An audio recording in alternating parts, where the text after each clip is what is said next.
Me entregué a un narco que solo me usó. Historia escrita por Aaron C.F.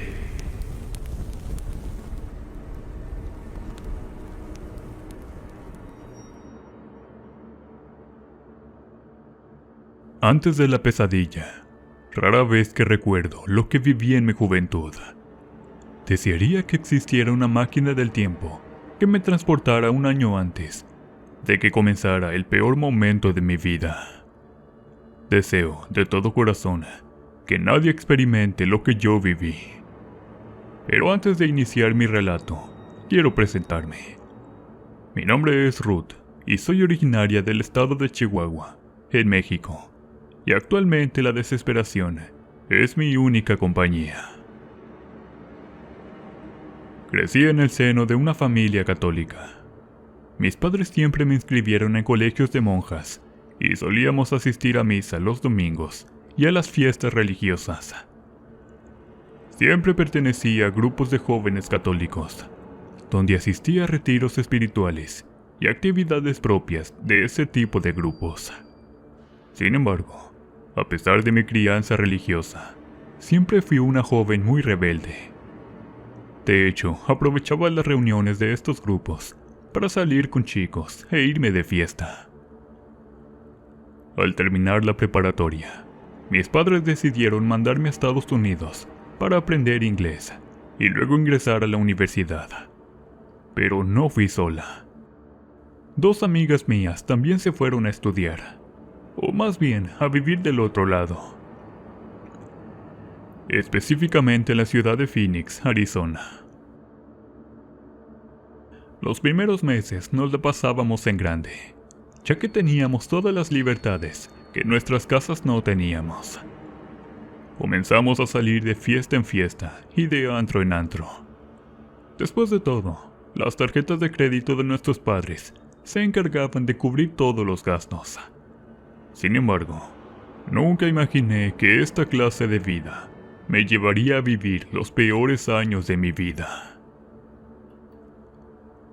Recuerdo que una tarde, una de mis amigas, con las que compartía el alquiler, llegó muy emocionada porque había conocido en un centro comercial a unos chicos que le parecieron muy atractivos. Intercambiaron números de celular y para colmo, la invitaron a una fiesta que se llevaría a cabo en las afueras de la ciudad. Me invitó a acompañarla, pero en un principio me negué. Le advertí que no conocíamos a esos chicos en absoluto. Sin embargo, esa no era la verdadera razón por la que me negaba.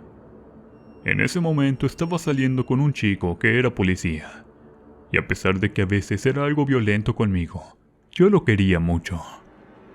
Nunca me golpeó, pero a veces hablaba en tono fuerte y en ocasiones me empujaba. Ese era mi dilema. Siempre me han gustado los chicos malos. Llegó el día de la fiesta, y justo esa tarde discutí con Mark, el chico con el que salía. Así que apagué mi teléfono, y le dije a Sandy que sí la acompañaría a la fiesta con aquellos chicos. Llegó la noche, y mis dos amigas y yo recibimos a los chicos en nuestro departamento. Bebimos un poco y nos dirigimos a la fiesta. Recuerdo que nos llevaron en lujosas camionetas, y todo parecía indicar que íbamos a una fiesta relacionada con el narcotráfico. Tomamos la autopista de la salida sur de Phoenix y nos adentramos en el oscuro desierto. Después de unos 20 kilómetros de distancia de la ciudad, tomamos un camino de terracería. El trayecto por ese sendero duró unos 15 minutos, hasta que llegamos a un rancho. A pesar de estar en medio de la nada, el lugar no carecía de lujos. Había música, autos último modelo y personas vestidas con atuendos costosos. De sus cuellos pendían cadenas de oro y en sus manos lucían pulseras y anillos. En cuanto entramos al lugar, nos recibieron con vasos de whisky de buena calidad. Fue entonces cuando noté a un hombre alto y moreno que no dejaba de mirarme. Había algo en su mirada que me fascinaba, pero al mismo tiempo me aterraba. Cuando dejé de bailar, se acercó a mí y comenzamos a conversar. Mientras movía sus manos, pude ver que sus brazos estaban cubiertos de tatuajes. Le pedí que me los mostrara, pero siempre evitaba mi petición. Además, en sus manos noté que llevaba un anillo con un símbolo muy extraño. A medida que avanzaba la noche, la atmósfera en la fiesta comenzó a cambiar. La música se volvió más siniestra y los invitados parecían hipnotizados por una extraña energía. Me sentí cada vez más incómoda y decidí alejarme un momento para tomar aire fresco. Fue entonces cuando aquel hombre se acercó a mí nuevamente. Esta vez, su voz tenía un tono seductor y oscuro que enviaba escalofríos por mi espalda. Me hablaba de cosas prohibidas y peligrosas, despertando un deseo desconocido en mí. Sin embargo, a medida que avanzaba la conversación, sus palabras se tornaban más amenazadoras y su presencia más intimidante. Pude sentir el peligro acechando a mi alrededor. De repente, me encontré incapaz de apartar la mirada de sus ojos penetrantes, y mi cuerpo se vio envuelto en una mezcla de terror y atracción irresistible. Era como si estuviera atrapada en una telaraña de seducción y miedo. Mis instintos me decían que huyera, pero algo en mí anhelaba seguir descubriendo los secretos oscuros que aquel hombre guardaba. En ese momento, un escalofrío recorrió mi columna vertebral y el aire se volvió más denso. Comencé a notar que la gente a mi alrededor parecía perder el control de sus acciones. Algunos bailaban de forma desenfrenada. La atmósfera se impregnó de un erotismo perverso que me dejó paralizada. El hombre me susurró al oído palabras que desataban mis más oscuros deseos, y al mismo tiempo me advertían del peligro que acechaba en aquel lugar. Sentí su aliento frío en mi cuello, mientras sus manos tatuadas se deslizaban por mi cuerpo, envolviéndome en un torbellino de sensaciones prohibidas. Después de aquella noche infernal, intercambié números de teléfono con el enigmático hombre, Israel. A pesar de todo lo que había vivido, me sentía extrañamente atraída hacia él, como si una fuerza irresistible nos uniera. Pronto comenzamos a salir juntos, y antes de darme cuenta, me fui a vivir con él. Sin embargo, a medida que pasaban los días, empecé a notar cosas extrañas en nuestra casa. Los objetos parecían moverse por sí solos. Las sombras se retorcían en las esquinas, y un aire de opresión y misterio invadía cada rincón. Pero lo más inquietante era la enorme bodega que se encontraba detrás de la casa. Israel siempre se mostraba evasivo cuando le preguntaba sobre la bodega. Me decía que era un espacio privado, reservado para reuniones con sus amigos, pero nunca me permitía acercarme a ella. Me prohibía de manera tajante adentrarme en ese lugar, despertando mi curiosidad y alimentando mis sospechas.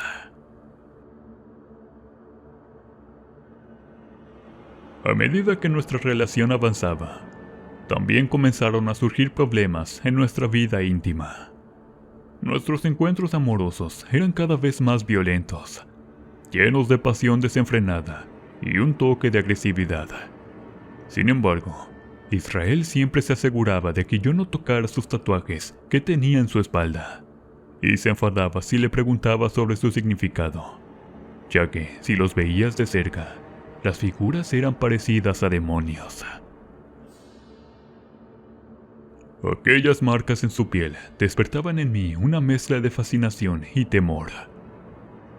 Sabía que había algo oscuro y siniestro oculto detrás de ellos, pero me resultaba imposible resistir la atracción que sentía hacia Israel.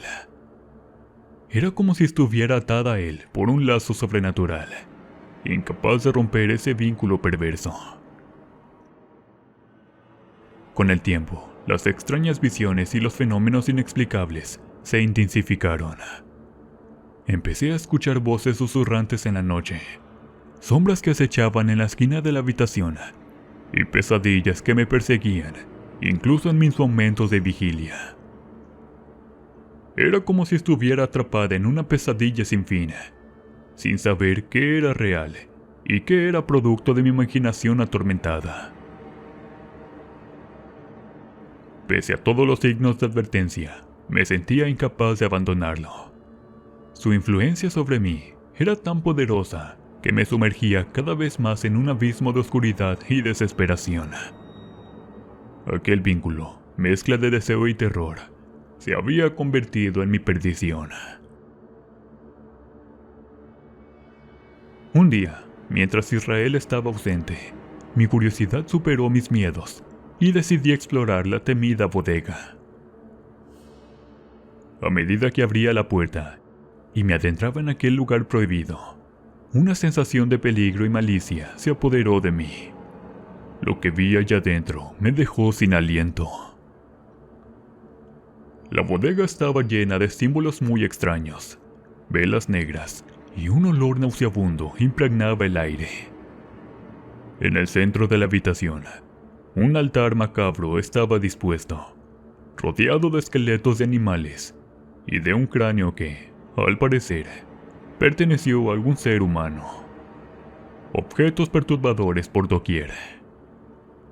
En ese momento, comprendí que aquellos encuentros de los viernes por la noche eran rituales oscuros y siniestros. Mi corazón se aceleró y el miedo me invadió por completo. Sentí la presencia de fuerzas malignas acechando a mi alrededor. Era como si hubiera entrado en el dominio de la oscuridad misma. Aterrada, retrocedí rápidamente, deseando escapar de aquel lugar infernal. Sabía que debía alejarme de Israel y de todo lo que representaba. Aquel vínculo perverso y peligroso había llevado mi vida a un abismo de pesadillas y desesperación.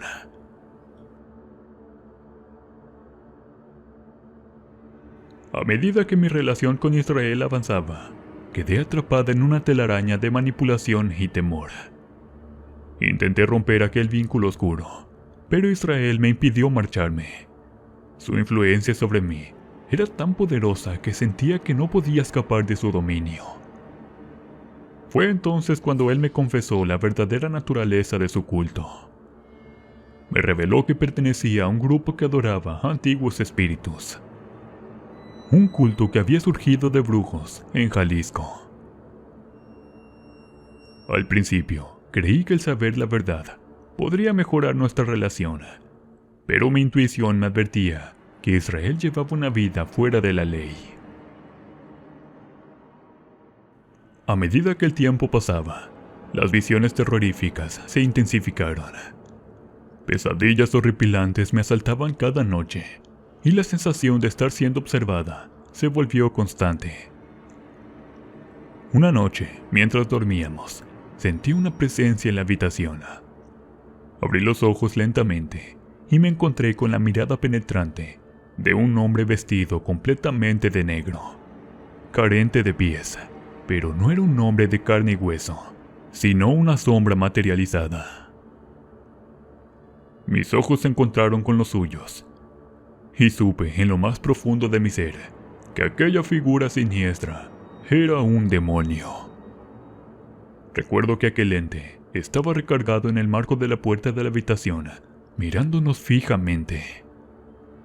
Tengo en mi memoria el sonido de la respiración de aquel demonio. Cada inspiración y exhalación generaba un ruido como un gruñido de bestia. De repente, comencé a sentir una opresión en mi pecho, mientras que divisaba cómo aquel ser mostraba unos dientes espantosos. Fue lo único que logré ver de aquel terrible rostro.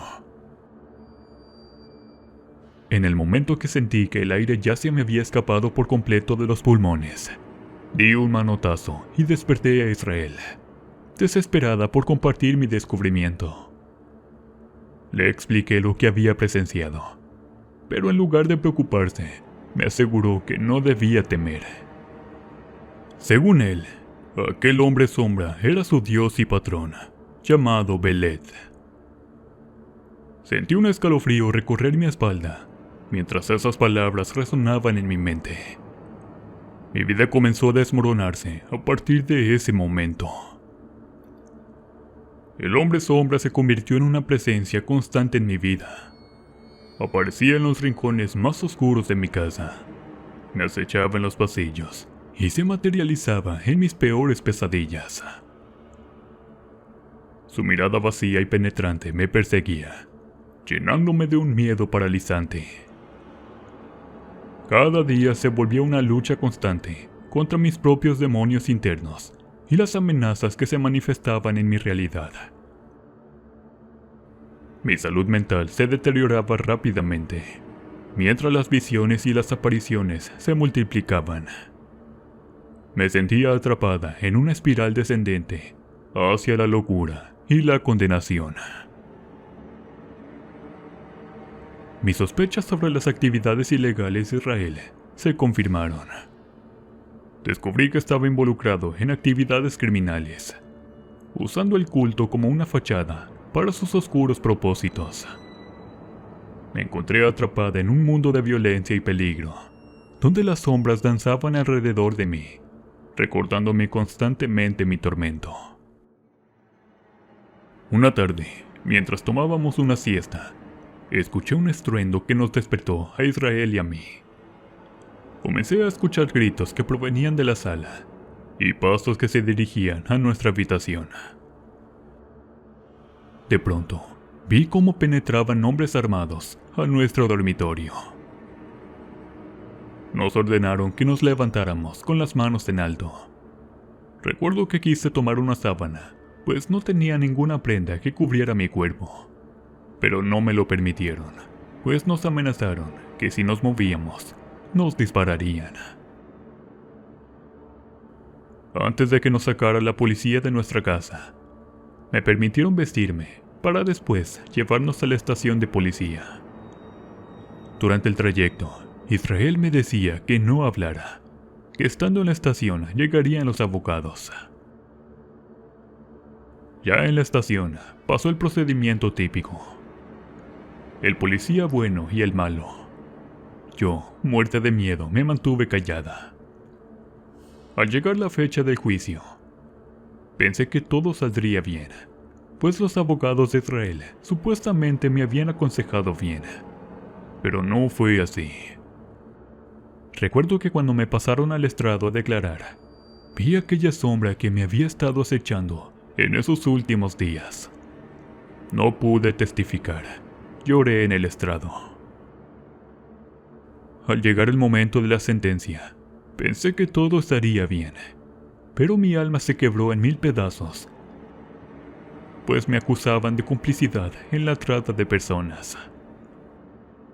Ese era el verdadero negocio de Israel. Este maldito había llegado a un trato con la fiscalía, condenándome y poder reducir su condena.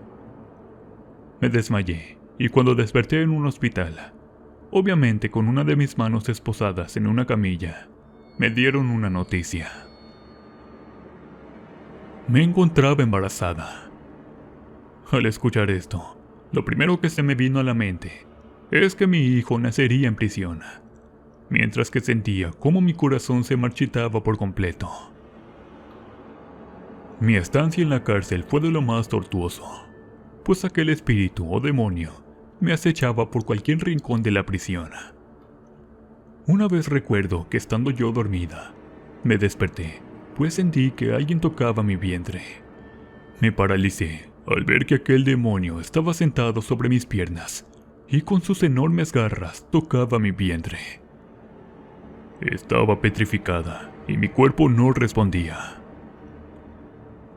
El sentimiento de impotencia y de miedo se apoderó de cada parte de mi ser.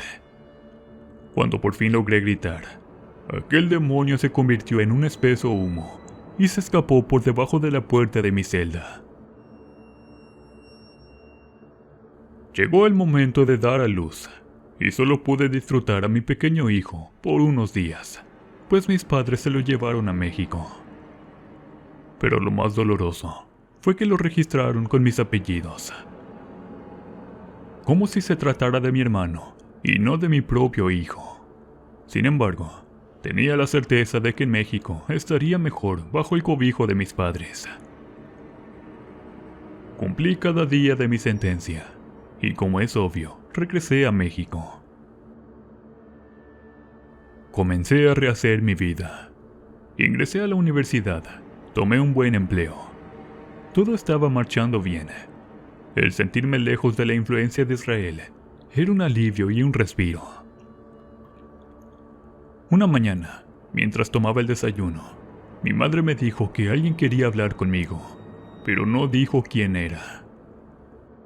Al momento de ponerme al aparato y preguntar quién estaba del otro lado, una voz bastante familiar me preguntó por nuestro hijo. Israel me había localizado. Comencé a llorar, mientras me negaba rotundamente a que tuviera contacto con mi hijo, el cual ya tenía 3 años. Al negarme, me amenazó. Después de ese día, la sombra de Belet comenzó a merodear de nueva cuenta por toda mi casa. Comencé a escuchar susurros demoníacos por los pasillos y por los rincones de la casa. En ocasiones escuchaba a mi pequeño hablar con alguien. Él me decía que platicaba con una niña muy oscura llamada Chayito y que me había conocido en Arizona, en una bodega. Mi salud comenzó a deteriorarse. Pronto me detectaron que tenía un tumor en los ovarios. Cuando lo extrajeron, los médicos me lo mostraron. Era algo repugnante. Comencé a fracasar en mis relaciones y trabajos. Una espiral de mala fortuna se estaba apoderando de mi vida. Busqué refugio en iglesias y grupos de oración, pero nada funcionó. Incluso fui a visitar a una famosa curandera de la sierra, y en cuanto me vio, me corrió, pues decía que traía una maldición desde el mismo infierno. La soledad y la desesperación se convirtieron en las constantes en mi vida. Mientras tanto, mi hijo crecía, y me compartía que él también veía a varias sombras deambular no solamente por nuestra casa, sino en cualquier lugar donde él fuera. A veces me contaba que veía los rostros emerger de las paredes. En otras ocasiones, veía perros negros en los baños del kinder. Necesitaba terminar con este maldito embrujo, y estaba decidida a todo, con tal de proteger a mi pequeño. Pedí un favor a una mujer que conocí mientras estaba en prisión. Nos agarramos mucho aprecio, y pidió ser la madrina de mi hijo. Le conté toda mi situación. Ella me dijo que no me preocupara, que se encargaría de todo. Una semana después, la encontraron colgada en su celda. Esa maldición aún me sigue. Me estoy distanciando de todos, y mi hijo, que ya es mayor, está tomando rumbos peligrosos para su vida. Ya mi paz interior ha sido robada por completo. Los oscuros demonios hacen y deshacen conmigo. Me siguen a donde quiera que vaya, solo por haber tomado una mala decisión aquel día que fue aquella maldita fiesta.